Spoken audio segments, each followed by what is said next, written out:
Welcome back to Elevation Perspective. My name is Mark, joined tonight again with Dan Quinones and Frank Tropiano. Back-to-back nights for us. Last night was despair. Tonight is some serious jubilation. Bo Bichette is a New York Met, a 3-year deal. Really cool, really exciting, really out of nowhere. Not a player I thought was even on the Mets bingo card, not a player I thought the Mets were even talking to, but Bo Bichette's a Met. Frank, I'm going to kick this off to you first because a few weeks ago, you were asking me, can we sign Bo Bichette? And I shot you down. I said, Frank, he doesn't fit the roster. It doesn't make sense. We have Marcus Semien. We have Francisco Lindor. How does that work? But he's a Met. So, Frank, the floor is yours. All right, awesome. Love that. I feel hypocritical coming on here and celebrating after last night. And look, we were immediate reaction to what was going on with Kyle Tucker, right? We came on here and we were like, don't sign anyone. Maybe sign a pitcher. Don't spend money. It's not worth it, right? Because I think we really thought that there wasn't an impact player to this level available. Now Bo Bichette changes things. I have two concerns here. Number one, the short-term deal is great, but the Dodgers are still this huge monster that is just lurking, right? If we don't get it done at the end of this year, they'll most likely spend the 5 million and bring him back. But then the lockout and everything, so the short-term deals just worry me a little bit. My other thing is he still doesn't fit. Like you were right when you were running down all of your concerns with him. I just thought he was cool, and I was like, it'd be cool to have Bo Bichette, the New York Met, as on our team. Like I wasn't really thinking about it. Now I'm like looking at it, and he's gonna play third base. That's great. And Beatty could probably play first. I don't know, but from a general manager or president of baseball operations who preached to us defense, defense, defense, this is not what I had imagined. When after him letting Pete go. I understand this move over Pete. Like you're getting a guy at 27 for 3 years versus a guy at what Pete 30, 31 for 5 years. So like, I get it. And I have no gripe there. I'm like happy they did this. I'm not mad they did this because they didn't do Pete. I would have done both to be honest with you, but that's probably why I'm not general manager of the New York Mets. I don't know. I just like I want to be happy, but I feel like we still have to make a few more moves. And this is a really great first step. I also shot you down instantly when you said, "Can we get Bo?" I just sent one word text back. No. I'm really glad I was wrong. I feel like this kind of suits the Mets, like their MO more than Tucker in the way that like we were getting all these leaks of like, oh, here's the number they're throwing at him, and then the next day it's like, oh, they signed the guy we had no clue they were even talking to, and I feel like that's a lot more like the Mets the last 5, 6 years under Cohen. So that was a pleasant surprise to look at my phone and see Mets sign Bo Bichette. And I'm like, wait, what? Like that doesn't I was just confused at first. And then I was like, oh, okay, we got a really good player here. Like you said, the thing with the fit, I think we there's a lot the Mets needed to do. And I think if you ask all of us, none of us would have stopped here and thought it's like we need a new third baseman. It's like Brett Beatty was probably one of the only like bright spots of the second half of last season. So ideally, would you like to see a kid get like just lock him into a position, let him grow as a hitter after that? Yes. But that being said, Bo Bichette is a difference maker bat. And even when you preach going a defensive route, if you go and get like you're upgrading defensively at first base, no matter who with Pete gone. If you go and get a good defensive center fielder, you got a gold glover at second base. You can live with what you're getting at third base from Bo Bichette. And even that, I know his defensive numbers have been pretty awful over the years, but playing shortstop, having no range and good hands, I'm not saying he's going to be a good third baseman, but I like him a lot better there than I do up the middle. But yeah, the big thing, the bat's a game changer. Having a righty bat that's going to hit between maybe like a 280 to 300 kind of batting average. He's always up there and hits like 180, 190. He's not going to walk a ton, but he's not going to strike out either. It really makes the lineup just look so much deeper, and it looks like it can burn you in a lot of different ways with Bo Bichette added. I'll throw out a stat for you, and it's one that I could tell you this is exactly why the Mets needed a player like Bo Bichette. Last year, the Mets were putrid with runners in scoring position. Bo Bichette led the league in batting average with runners in scoring position. It was either batting average or he had the most hits with runner in scoring position. I don't care. The point is being made for me right there. That's exactly why the Mets needed a player like Bo Bichette. And like I understand that the defense is going to be lacking, but you'll take the offensive production that you're going to get. Yeah, no, we know Bo is really clutch. He's a professional hitter. Everyone says nothing but good things about him in the clubhouse. We'll talk more about the defense, but the offensive profile fits beautifully. We needed this guy to hit behind Juan Soto. We didn't have. We're looking at Jorge Polanco right now, or Mark Vientos is that guy, which would have been not great. Now we have a trusted, bona fide 300 hitter, 20 homer bat, legit guy behind Juan Soto with his 400 on base percentage. You got Lindor with his 330, 340 on base percentage, whatever he has. Like, there's going to be so many opportunities to drive in runs there. It's really exciting. It's really exciting. Like I said, this is not a player I even dreamt of the Mets getting, but when I saw that news, I was like, wow, that is a difference maker bat. That is a huge step for this team going into 2026. We didn't even talk about the best part of this. What's that? The Phillies Oh, I think we know. and Philadelphia is in absolute chaos right now, which just, that does bring a tear to my eye, of course, but you hear the radio stations over there right now, and they are just not happy with the GM. They're not happy with the roster of the team. They immediately pivot and give JT Realmuto exactly what he was asking for after denying him for a month. So I'm not going to say panic move to bring back a very steady catcher like Real Muto, but they might have panicked on the contract a little bit. So when you get an impact player, that's great. When you take an impact player out of the hands of your division rivals, that is awesome. And I think that definitely adds to this even more. He's playing for us and he's not playing for them, and he's a good player. So for context, the report was that Bo Bichette reached out to the Phillies maybe last night or the night before, gave his pretty much offer out there. So I want 7 years, 200 million, whatever the offer was. And apparently the Phillies met that request, and the Phillies thought they had the player. And then the Mets lost out on Tucker. They pivoted. They either called him up last night or this morning. And Bo Bichette was a Met, 10 o'clock, 11 o'clock this morning. So whatever happened there, like the Phillies thought they had the player, and it didn't wind up happening. Yeah. Man, that's so cool. It's like you said, it's obviously a game-changing bat to add him from the Mets. To take him from Philly, like division rival, probably your competition. We know the Braves are going to be good, but after the last couple of years, the Phillies are probably the peak of the division. That's a team you're looking up to chase. To take a bat like that away from Philly at the last second, it just makes it that much sweeter. And now with the Phillies, unless they get Cody Bellinger or make a crazy trade, they're pretty much the same team, just a year older. And we've Without Ranger Suarez. I know lost Ranger Suarez, great point. And we've talked about how this is a team desperately needing to change it up, to do something different. They've run the same core out there that loses in the playoffs every single year. They got Adolis Garcia. I don't see him as a game changer. It's kind of the same group. Zach Wheeler's coming off of surgery too. A major surgery at 37 years old, a major surgery. He's not supposed to be ready for opening day, is he? And he's not even apparently supposed to be ready for opening day per Dan. So no, it's up in the air. I mean, Christopher Sanchez is really good, but he only really did it for 1 year. Then you have Aaron Nola, who was terrible. You got some other. It's interesting. We got to see what happens with Philly, but right now I'm not really scared of that team. Yeah, and I don't think they're really scared of us either, So the cream is going to rise to the top in the NL East, right? We have no reason to sit here and say we're definitely going to be better than them. Like, we need to see the product on the field, but we also have no reason to believe that they can't drop off. You know what I mean? They're, like you said, they're another year older. They didn't really make a lot of changes. In fact, they had a few losses here, a few guys getting older, a few guys coming off of injury. So it stands to reason that they could get worse. That doesn't mean they necessarily will, right? So yeah, we're going to see. I feel like it's going to make the NL East so interesting next year because we know the Braves are looking to bounce back. They're going to be much healthier than they were. The Phillies, they were the best, but again, same team, year older. The Mets retool, they're going to be a very different team. I know me and Mark at least. Frank, it seems like you're getting there. They got your guy in Bo. The Mets are going to be right there with them. The Marlins were one of the best teams in baseball in the second half last year. Like, they're not just going to be a pushover. Obviously, Edward Cabrera was a good part of that, but that's still – they're a pesky, talented roster. The Nationals are just kind of whatever. They're the odd man out here. But it's going to be a fun division. I feel like it's just totally up in the air, and it just makes for an exciting summer. And just to segue here, our next little segment we'll go to now. You don't make this move for the Mets and stop here. Like, I don't know exactly what the next step is, but they're going to continue to add to this team. Like, they're definitely going to get at least one pitcher. They're going to get an outfielder, too. Right now, they have Tyrone Taylor as a starter. I don't see that happening on opening day. So there's going to be more moves to be had. And right now, we're looking at this group like this is a pretty okay team. Like, we kind of like what we're seeing, and then thinking about like, oh wow, they might have like 2 or 3 more additions to this group. So that's exciting. Dan, I'll throw it to you first here.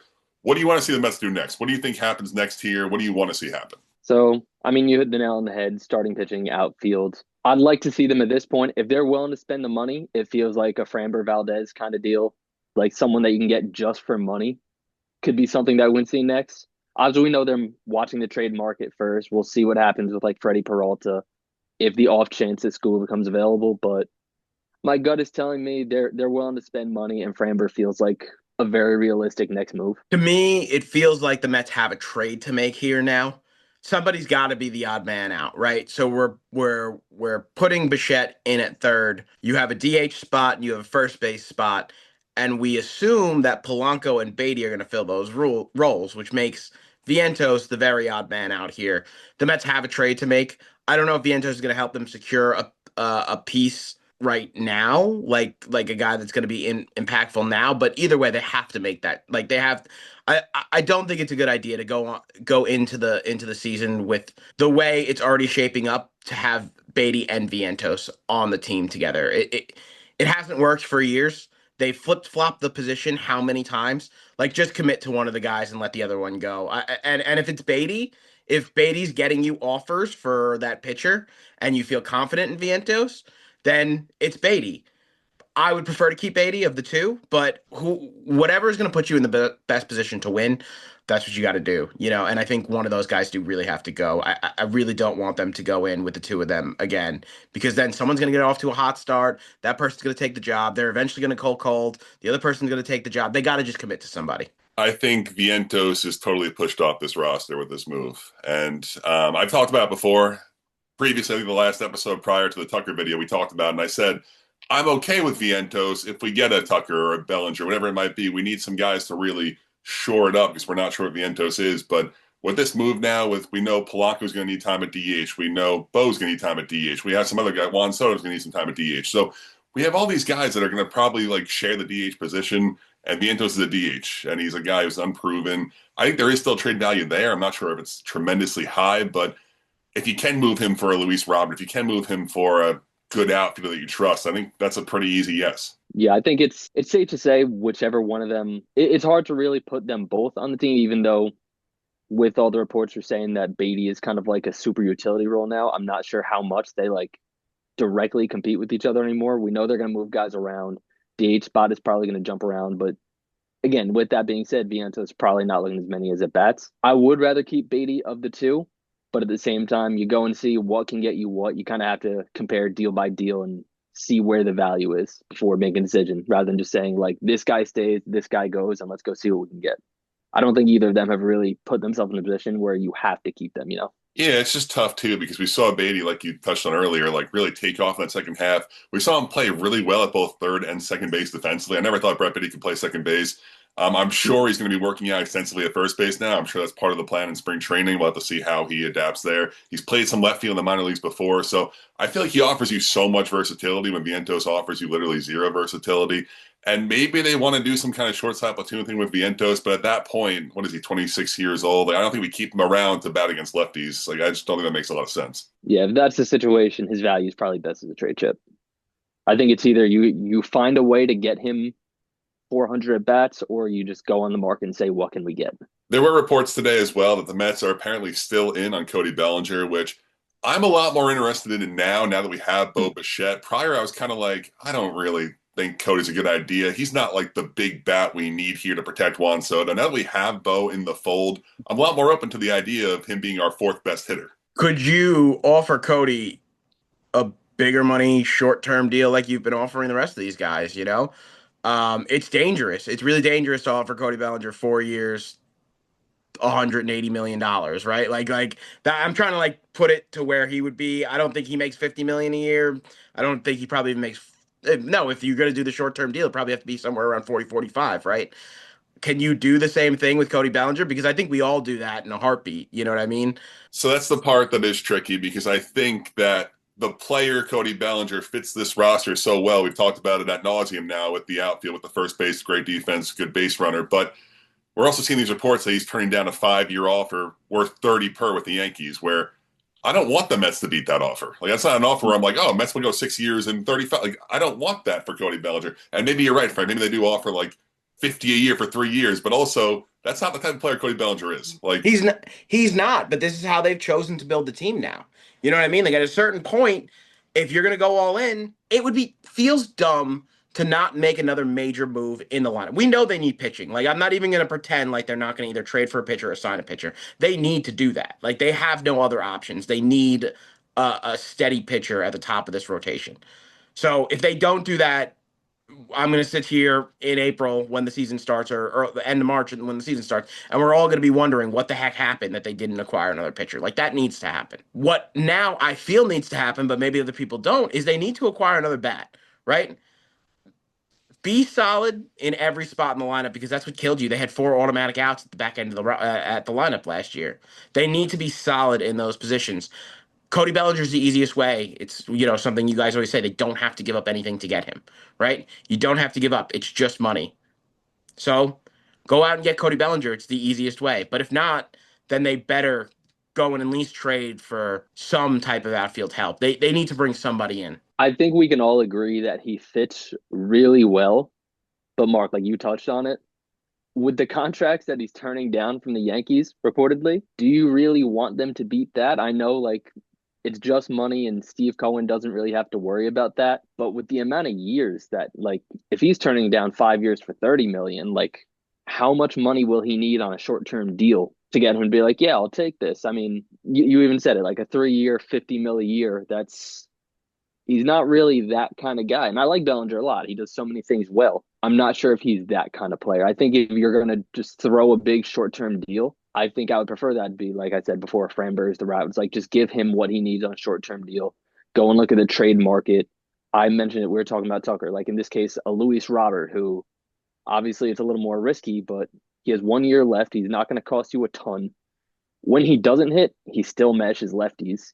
And the defense is incredible. That's one thing about his game that has never had any issue. I know his issue is staying on the field, but the upside there, if he becomes half the hitter he was during that 40-homer year and he still matches lefties playing the defense in center field. And in this situation where he'd probably be the 7th or 8th best hitter on the team, the pressure is way off when on half of those White Sox teams, he's like the guy you circle on the lineup card saying, don't let him beat you. Would I be upset if they signed Bellinger for a monster contract tomorrow? Absolutely not. But I do think there's better ways to use that money. I think we want to see, or at least I want to see them shoot high, shoot for a Cody Bellinger, shoot for a possible trade of a player we're not thinking of for the outfield. But if it doesn't work out, I think I'm totally fine with them going with a Luis Robert or a Harrison Bader in center field, give Carson Bench left field, and you have Juan and right, of course. So I think I'm fine with that. If you go defense and center, at that point you'll have the crazy defense up the middle with, just say it's Harrison Bader, Lindor, Semien, Alvarez, where you don't love the Juan Soto defense and you're trying out 2 brand new guys at first and third. So it's a little scary, but if you're really strong up the middle, I think that could probably make up for some holes on the defensive end. Yeah, if you're a lead up the middle, like, you can work with the rest. And again, it's not like we were pretty good last year on the corners either. Like Bichette, Beatty played a good third base. He improved a lot. I can't slander him there, but like, Yeah. Jorge Polanco, albeit not great, guy played shortstop. He was a second baseman. First base, you would think he can hold it down at least to the Pete Alonso level. I was going to say, whatever he is, he's better than Pete. Yeah, he might not scoop as many picks, but like, the range is going to be better. It'd be hard not to be. And they're going to make a trade. I keep saying it. We keep hearing it that the Mets prefer the trade route here. They have too many players at this point. They have Vientos, Acuna, Mauricio. They have too many guys, even at the big league level, without a spot, let alone the pretty strong minor league farm system they now have. So with all that being said, with the needs they have on the roster, they will make a trade. I don't know if they're just kind of waiting here for some prices to go down and some players are looking at, but a trade will happen before spring training for this Mets team. So I feel so much better about that too, because obviously as the offseason's gone on, like trading Nimmo, letting Pete walk, Edwin Diaz leaving, there was so much like just pessimism and so many people was like, what is David Stearns doing? But then to see something like today, like they lost Tucker and 12 hours later, Bichette is signed. And then all the reports coming, it's like, oh, they actually talked to him at the meetings and like this is all planned out.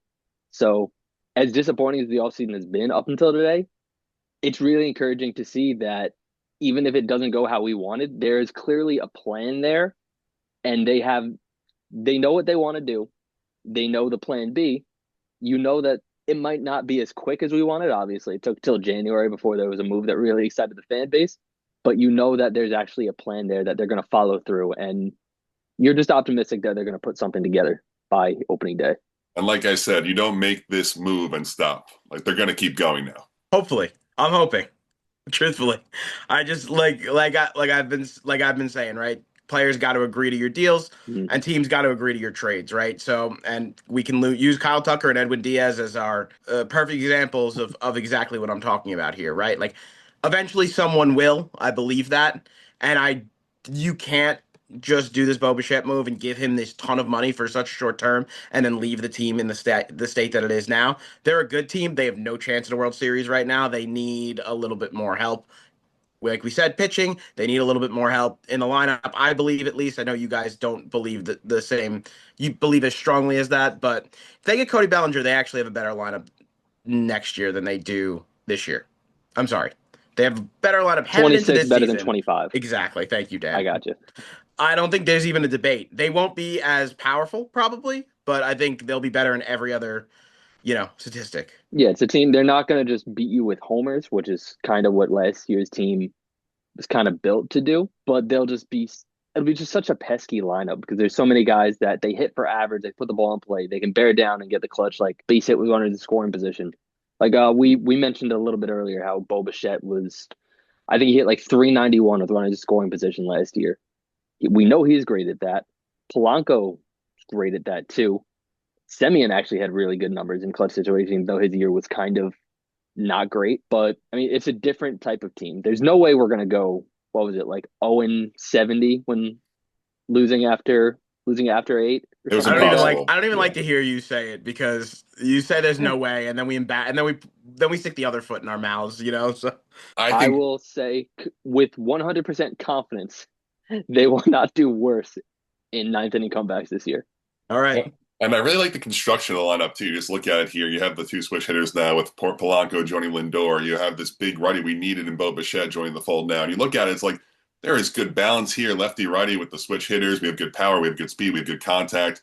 I'm really excited. Like I said, last night was kind of rock bottom for me. Like when Contact went to the Dodgers, I watched that video back and I was like, we should not have recorded this video. This is not good. But it was raw emotion and it was no fluff. We just went on there, we spoke our minds. So it is what it is. We're going to end this video with a question I want to ask you guys. Like I said, I expect at least 2 or 3 more moves from the Mets end.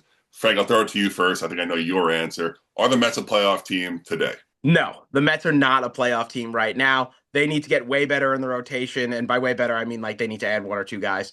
And like I said, I still think that they could use another bat. Something needs to be shored up. Like you can't just take this roster into late March, early April, and expect it to last and give you more than like 84 wins. So I'm gonna say no. I'm gonna say yes. 84 wins would have got them in the playoffs last year. So if that's the number, cool. Well, we I don't know think, what the number is going to be. We don't know yeah. I'm saying 84 probably maybe some years doesn't get you in, and that's what I feel like they are Mhm. right now. So that's why I'm saying no. But No, that's understandable. My point being, the pitching still needs help. I think right now it's better than how it finished last year. So I think as is, it's already improved. They just need more to really be like an established rotation. They're going to come back against the closer this year. It's impossible that it didn't happen last year. There's going to be every year teams have like a handful of games like, oh, they shouldn't have won that one. And the Mets just did not get a single one of those somehow over 162. Even though it's a different roster, I feel like last year's team was kind of a case of everything that can go wrong will go wrong. I don't know if it'll be a team that's like, oh, let's go win the division as is. Actually, I do know it's not a team that says let's go win the division as is. But third wild card, yeah, I think this team is good enough as is. That's where I'm at too. I think this is a wild card team right now. Mostly because I do think it's a good group, but I look around the league as well, and it seems like only the Dodgers, Mets, and Cubs and Red Sox maybe are trying. Because no teams are really adding significant talent, at least. But you're looking around where I think the 3 East teams can easily get in: the Mets, the Braves, and the Phillies, and then the Dodgers will be in, and then probably the Cubs or Brewers, and then there's that one other spot yeah, where it's the Padres. I think we're better than the Padres right now. No, I'm just saying that that's the other spot because I think Yeah. Exactly. they've So it's earned that respect. Their team is good.